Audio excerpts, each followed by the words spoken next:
Mardi 24 mai 2022, mesdames et messieurs, c'est toujours un plaisir de vous retrouver en cette soirée. Nous sommes actuellement à l'heure du journal. Bonsoir à tous et bienvenue. Dans les actualités de ce jour, page politique pour commencer. Il est actuellement dans nos murs et a été reçu par le président de la République, Andry Rajoelina, au palais d'État d'Ambotsruich ce matin. C'est le conseiller spécial du président de la JICA ou l'Agence japonaise de coopération internationale, le docteur Kitaoka Shinichi. Durant cette rencontre, cette personnalité a réitéré que le JICA est toujours aux côtés de Madagascar pour le développement du pays, notamment dans le domaine de l'agriculture, de l'élevage, de l'éducation et de la santé. Les deux parties sont convaincus que Madagascar possède des ressources locales pour attraper les objectifs de développement et cela se fera à travers cette coopération. Rappelons que le docteur Kitaoka Shinichi a déjà été le président du JICA auparavant. Les parlementaires au sein du Sénat de Madagascar ont adopté aujourd'hui, durant une session plénière de l'ordre du jour, pour mardi 24 mai au vendredi 23 juin prochain. Le mardi 31 mai 2022 sera examiné le projet de loi sur la participation de la femme au processus de décision, un projet de loi proposé par le président de l'Assemblée nationale. Le jeudi 2 juin sera examiné le projet de loi qui validera l'accord de prêt relatif au financement partiel du projet de renforcement et d'interconnexion des réseaux de transport d'énergie électrique à Madagascar, ou PRIRTEM 1, signé par la République de Madagascar et la Banque européenne d'investissement ou BEI. La matinée du jeudi 9 juin sera consacrée à l'examen du projet de loi sur l'agrégation agricole. Et dans la page économique de ce jour, Madagascar a reçu plus de 5 millions de dollars de financement de la Banque africaine de développement. 2 479 000 dollars sont à titre de prêt et le reste sous forme de dons. La cérémonie de signature a eu lieu hier à Accra, capitale du Ghana, entre le ministre de l'économie et des finances et la vice-présidente chargée du développement régional auprès de la Banque africaine de développement. Christelle Rakout-Malal nous en dit plus. 3 subventions de développement de Madagascar ont été signées hier à Accra, capitale du Ghana. Il s'agit d'un prêt de 2 479 000 dollars pour le financement de l'étude de faisabilité du projet intitulé Pôle de développement agricole sur la rive droite du delta de Bamanguk, projet entrant dans le cadre du programme de développement intégré du Grand Sud de Madagascar et dont l'objectif est l'augmentation de la production agricole à travers l'aménagement de 29 000 hectares de terrain, le développement des infrastructures d'irrigation, de stockage et de conditionnement collectif et le renforcement des organisations des producteurs.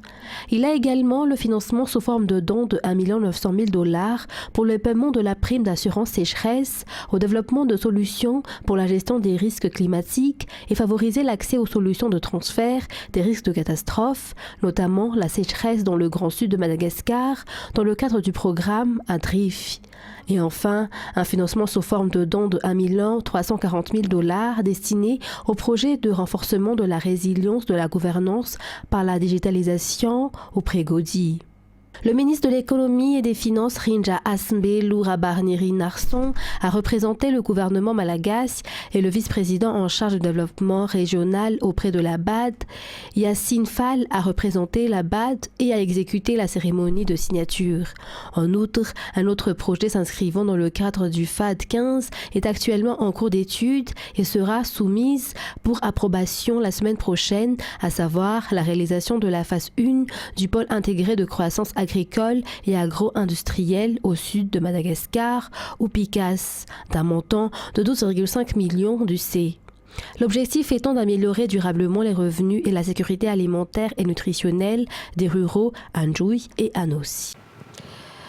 Dans un tout autre sujet, à présent, page sociale, diverses réclamations ont été reçues par le ministère des Affaires étrangères concernant les Malagasy qui désirent travailler à l'extérieur, raison pour laquelle les procédures ont été rappelées. Ces dernières devront être respectées afin d'éviter la traite des Malagasy et l'exploitation de personnes.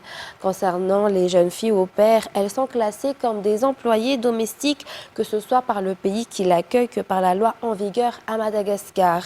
De plus, elles ont un contrat de travail selon le ministère des Affaires étrangères aujourd'hui. Reportage de Fandessena Mireille et Yves Janel.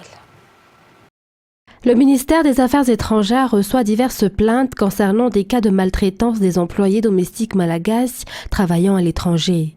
Ces travailleurs migrants sont victimes de non-respect de leurs droits. Les maltraitances perpétrées par certains employeurs ont des impacts sur le physique et le moral de ces ressortissants malagasy à l'étranger. Ainsi, le ministère des Affaires étrangères a rappelé les procédures à suivre pour ces travailleurs afin d'éviter ce genre de cas. Concernant les jeunes filles au pair, elles sont classées comme des employés domestiques également. Il y a un contrat de travail entre les employeurs et l'au pair. Et ces jeunes perçoivent des salaires. Ces jeunes au pair ne sont pas classés comme des étudiants car ils ne peuvent pas s'inscrire dans les universités, comme le cas en Allemagne. Aucune interdiction de sortie n'a été émise contre ces travailleurs migrants qui souhaitent quitter le pays, selon les explications. Ces procédures ont été rappelées afin de protéger les intérêts des employés malagasy. Restant toujours au niveau du ministère des Affaires étrangères, les pays du continent africain doivent être solidaires afin de pouvoir développer chacun d'eux, selon le représentant résident de l'Union africaine à Madagascar aujourd'hui. Le combat commun et la lutte contre l'insuffisance alimentaire pour plusieurs pays africains. La journée de l'Afrique a été célébrée aujourd'hui au ministère des Affaires étrangères. Toujours un reportage de Fandessena Mireille et Yves Janel. L'Union des pays africains dans la solidarité et les diverses collaborations est la base du développement du continent africain. Il faut montrer que les 55 pays regroupés au sein de l'Union africaine ne font qu'un. Les Africains soient solidaires, soient ensemble pour le développement du continent. Nous avons vraiment besoin d'être unis, de parler d'une seule voix sur l'ensemble du continent et bien sûr de jouer un rôle important sur la scène internationale avec bien sûr une seule voix. Le ministre de la Défense nationale, qui a représenté le ministre des Affaires étrangères durant cette célébration de la Journée de l'Afrique, a affirmé que l'insuffisance alimentaire est une lutte commune et ce fléau sévit dans plusieurs pays d'Afrique. Pour Madagascar en particulier, le but est l'autosuffisance alimentaire. La célébration de la Journée de l'Afrique est un moyen pour accélérer le développement social et économique en Afrique, selon toujours les explications. Toujours dans cette page sociale, 46% des terrains des personnes concernées par la construction de la route Rocade-Niarive n'ont pas encore été indemnisés jusqu'à présent. Les propriétaires ne se sont pas encore manifestés, selon les explications du chef du service d'expropriation aujourd'hui. Une commission a été déjà mise en place pour faciliter la préparation des dossiers ayant des problèmes. Ainsi, ces personnes sont appelées à rejoindre les bureaux des Fukuntan ou le bureau des services fonciers d'Avarajan. Un reportage d'Annienne Martina Inza Rangenso. Les propriétaires des 340 terrains concernés par la construction de la nouvelle route Rocade-Niarive reliant Mournakun à Andjan-Bevav ne se sont pas encore manifestés jusqu'à présent, selon le chef de service de l'expropriation aujourd'hui. En total, 738 terrains sont concernés par cette infrastructure routière et 54% de ces biens ont été indemnisés. Pour pouvoir indemniser en totalité tous ces propriétaires, la commission en charge de l'indemnisation devra entrer dans la 3e étape afin de faciliter la préparation des documents et les enquêtes. Le service en charge de l'expropriation appelle les personnes concernées. Après cela, la liste des personnes qui vont bénéficier des indemnisations sera publiée dans le journal officiel avant de pouvoir débloquer les sommes. Des affiches seront affichées dans les Fukuntan pour les 340 personnes concernées par l'expropriation de cette route Rocade-Niarive pendant un mois. Les Fukuntan, à savoir un Batumar, un Boumaïd et un Kiran, sont concernés et ces personnes devront rejoindre les bureaux de ces Fukuntan pour les documents ou au niveau du service foncier d'Avarajan. Au début du mois de septembre, des descentes seront effectuées par la commission dans chaque Fukuntan selon les explications. Et le service de la chirurgie infantile a été rénové et inauguré aujourd'hui. La rénovation a été faite grâce à la collaboration entre le ministère de la Santé publique et l'ONG Opération Smile. La chirurgie réparatrice pour les enfants ayant des becs de lièvre ou des fentes du palais sont gratuites et plus de 300 enfants chaque année seront pris en charge au sein de ce service de chirurgie au sein de l'hôpital Joseph Ravank Algenaval, selon les explications qui sont rapportées dans ce reportage d'Aniana Martina et Zaranjiansou, toujours. L'infrastructure qui abrite le service de pédiatrie en charge de la chirurgie des enfants au sein de la JRA a été étendue et rénovée. Ce sont les enfants qui ont des becs de lièvre et qui ont des fentes au niveau du palais qui sont les plus privilégiés suite à cette nouvelle réforme, selon les explications. Le nombre des enfants qui bénéficieront de ces chirurgies augmenteront car si l'hôpital ne pouvait accueillir que 200 enfants chaque année auparavant, 300 enfants pourront être pris en charge par an actuellement, soit 30 par mois. Le but de l'État est d'améliorer le service sanitaire, surtout les matériels. Une raison pour laquelle cette coopération entre le ministère de la Santé publique et l'ONG Opération Smile a eu lieu. Ces enfants sont nombreux à Madagascar, pourtant peu d'entre eux peuvent bénéficier de chirurgie depuis. Depuis 2007, 1548 enfants ont été pris en charge au sein de l'hôpital HIRA depuis l'existence de l'ONG Opération Smile, selon les explications. Et le ministère de l'Eau, de l'Assainissement et de l'Hygiène a reçu des équipements et des accessoires d'adduction en eau potable venant de l'ONG Médecins sans frontières. Les matériels visent à renforcer l'appui du ministère dans l'implantation des réseaux de distribution en eau potable pour le développement de l'approvisionnement en eau et la concrétisation de la promesse présidentielle Vélerin numéro 2 qui consiste à assurer l'accès à l'eau pour tous. L'ONG Médecins sans frontières a officiellement remis ce jour ses équipements et accessoires au ministre de l'Eau, de l'Assainissement et de l'Hygiène à Mbuzatouf Ambundi. Le ministre Figna Vravoukac a souligné dans son allocution la poursuite de la collaboration dans le domaine de l'eau, de l'assainissement et de l'hygiène et celui de la santé pour le bien de la population. Les représentants de MSF, quant à eux, se disent reconnaissants au gouvernement malagasy d'avoir voulu collaborer dans le cadre de ce projet. Écoutons le chef de mission de Médecins sans frontières. Nous sommes très heureux au nom de Médecins sans frontières de pouvoir faire cette donation au ministère de l'Eau, de l'Hygiène et de l'Assainissement de la République de Madagascar. On estime que l'accès à l'eau potable est une clé essentielle de la santé en général. Et c'est aussi pour nous une façon de remercier les autorités malgaches en général de l'accueil, de la collaboration précieuse et de nous avoir aidés à réaliser nos projets à Madagascar. Poursuivons toujours les actualités dans cette page sociale afin d'augmenter la capacité des élèves dans le secondaire, mais aussi d'améliorer la qualité de l'éducation. Le ministère de l'Éducation nationale et l'ambassade de France ont élaboré le projet EduCac. Il s'agit d'un projet qui durera 2 ans et s'ouvre sur divers domaines, surtout dans l'apprentissage de la langue française qui est très utilisée dans le pays. Reportage de Fedla Rakotarsou, l'Essai Ingenap. Ce nouveau projet EduCac, élaboré par le ministère de l'Éducation nationale et l'ambassade de France, aidera un peu plus dans l'amélioration et la réforme des programmes scolaires et des structures éducatives actuelles, notamment dans la mise en place de la nouvelle série OSE, mais aussi de la nouvelle matière sciences économiques et sociales. Des mesures sont prises dans ce sens, comme le renforcement des capacités des professeurs, selon les explications. Dans le domaine de l'éducation pour accompagner Madagascar dans ses efforts de réforme du système éducatif, d'amélioration de l'éducation et pour offrir, ce qui est notre objectif à tout, pour offrir une éducation de qualité aux enfants de Madagascar.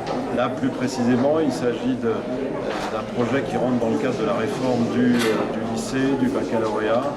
C'est une nouvelle option qui est mise en place depuis quelque temps, et avec une nouvelle matière, notamment sciences économiques et sociales. Et ce projet, il vise à accompagner le ministère de l'Éducation nationale pour offrir des ressources pédagogiques supplémentaires, pour améliorer la formation des enseignants compte tenu de ces nouvelles matières, et aussi parce que c'est un élément tout à fait essentiel. Alors pour nous évidemment, parce que nos deux pays font partie de la francophonie, c'est l'aspect sur la langue française. En outre, ce projet aide aussi dans la réforme de la loi sur le système éducatif dans le pays, selon toujours les explications. Le projet aide aussi les élèves de s'imprégner de la langue française, qui est la deuxième langue officielle du pays. Au-delà du strict cadre scolaire, pour que leur pratique de la langue française et leur niveau en langue française s'améliore, parce que c'est une des langues bien sûr d'enseignement du lycée, et c'est ensuite, on le sait, une des langues qui va, sur le plan des études supérieures et sur le plan professionnel, permettre aux élèves, aux étudiants d'avoir les meilleurs débouchés.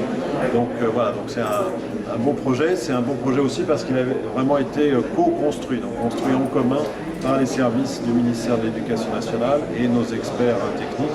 Et donc il est parti d'un constat commun. Et ensuite, vraiment, les deux parties ont élaboré les différents éléments de ce projet. La signature de convention de partenariat entre le ministère et l'ambassade de France dans le cadre de ce projet a été effectuée au siège du ministère de l'Éducation nationale aujourd'hui. Et dans l'actualité sportive de ce jour, la Malagasy-Tessa Njianza Fichim, de nationalité française, a été battue par la Tchèque Karolina Pliskova, qui est 8e au classement mondial dans la discipline tennis catégorie féminine dans la première manche du tournoi de Roland-Garros de cette année 2022. De 7 à 1, de 6 à 2 à 6, 6 à 3 et 6 à 1, c'est le score de ce match. Néanmoins, Tessa est une jeune fille qui a de l'avenir dans cette discipline car elle n'a que 23 ans.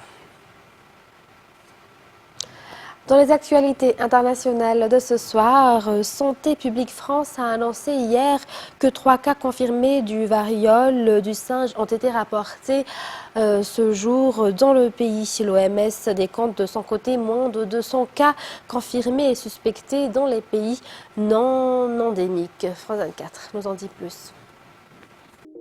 Sa propagation ces dernières semaines a suscité de vives inquiétudes. Mais la variole du singe présenterait en réalité un risque de contagion très faible dans la population. L'OMS veut rassurer. Il s'agit d'une situation maîtrisable et nous pouvons mettre fin à la transmission. Il existe des antiviraux et des vaccins. Nous devons les utiliser de la manière la plus appropriée pour ceux qui sont le plus à risque. Les personnes à risque, les enfants, les femmes enceintes et les immunodéprimés, ces catégories peuvent développer une forme grave du virus. Et les symptômes peuvent être spectaculaires. Des éruptions cutanées comme celle-ci, précédées d'autres manifestations corporelles.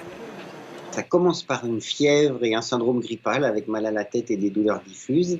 Et au bout de 2-3 jours apparaît une éruption, c'est-à-dire des boutons, qui prédominent au niveau du visage et des membres, et qui évolue en plusieurs phases, puis finalement ça devient des croûtes et à ce moment-là les gens guérissent. Les vecteurs de la maladie, le singe ou des rongeurs contaminés. La variole en question se transmet ensuite entre les hommes par les fluides corporels ou les lésions de la peau. Une cousine moins dangereuse de la variole, éradiquée depuis une quarantaine d'années et endémique en Afrique de l'Ouest et en Afrique centrale. Mais ce qui inquiète aujourd'hui les scientifiques, c'est la multiplication des cas en dehors de la zone de diffusion habituelle. Au moins 67 infections ont été recensées jusqu'ici dans 9 pays de l'UE, mais également au Royaume-Uni, aux États-Unis, au Canada ou encore en Australie. Et hier, Joe Biden a provoqué la colère de Pékin en réaffirmant lors d'un voyage au Japon qu'il défendrait Taïwan en cas d'évasion par la Chine, relançant l'inquiétude d'une attaque imminente. Mais malgré les apparences, attaquer l'île serait un défi extrêmement compliqué par l'armée chinoise. France 24. Se défendre en cas d'invasion de l'armée chinoise. Taïwan s'y prépare depuis des années, la preuve avec ses exercices militaires d'ampleur menés à l'été 2020. Une crainte de plus en plus grande ces derniers mois avec un nombre record d'incursions d'avions chinois dans la zone de défense aérienne taïwanaise. Située à seulement 180 km des côtes de la Chine, l'île, qui jouit d'un système démocratique, a peur de subir le même sort que l'Ukraine. Elle peut compter sur un allié de poids, les États-Unis de Joe Biden. Le locataire de la Maison-Blanche se dit désormais prêt à envoyer ses soldats sur zone en cas d'agression de Pékin. Nous sommes fermement aux côtés du Japon et des autres nations pour que cela ne se produise pas. Et je ne pense pas que cela arrivera. Êtes-vous prêt à intervenir militairement pour défendre Taïwan? Oui. Des propos très mal perçus par le pouvoir en Chine, qui considère le petit État insulaire comme l'une de ses provinces, la réunification étant d'ailleurs l'un des objectifs affichés du président Xi Jinping. Son administration a mis en garde Washington.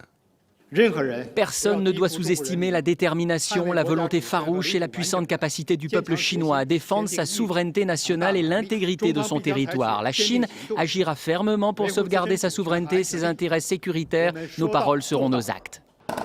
La Chine, qui menace déjà depuis des mois de recourir à la force si Taïwan venait à proclamer formellement son indépendance. Et la guerre en Ukraine entre aujourd'hui, mardi 24 mai, dans son 4e mois, au moment où les troupes russes concentrent leur offensive sur la dernière poche de résistance de la région de Lugansk dans le Donbass. Retour en image sur ces 3 derniers mois de guerre avec France 24. Avant de lancer son offensive contre l'Ukraine, Vladimir Poutine avait un objectif en tête. L'invasion devait être conclue en quelques jours. Un scénario loin d'être atteint 3 mois après. La Russie a progressé dans le sud et l'est, notamment dans les zones séparatistes du Donbass. Mais la tentative d'envahir la capitale Kiev a été contrecarrée au bout d'1 mois. Les opérations pour prendre Odessa ont été repoussées et à Kharkiv, 2e ville du pays, les forces russes ont dû repartir. Selon les services de renseignement occidentaux, plus de soldats russes ont été tués en 3 mois en Ukraine que pendant les 9 années de la guerre en Afghanistan. Environ 15 000 soldats russes ont été tués au cours de leur offensive, en plus du nombre de morts ou des dommages matériels. Plusieurs sources suggèrent qu'à ce jour, plus de 2000 véhicules blindés ont été détruits ou capturés. L'ampleur de l'échec inattendu peut s'expliquer par la résilience de l'armée ukrainienne. Une armée réorganisée et modernisée suite à l'annexion de la Crimée par la Russie en 2014. Elle a pu profiter de l'aide militaire envoyée par l'Occident, comme des missiles américains. L'armée russe, elle, s'est révélée beaucoup moins performante que prévu.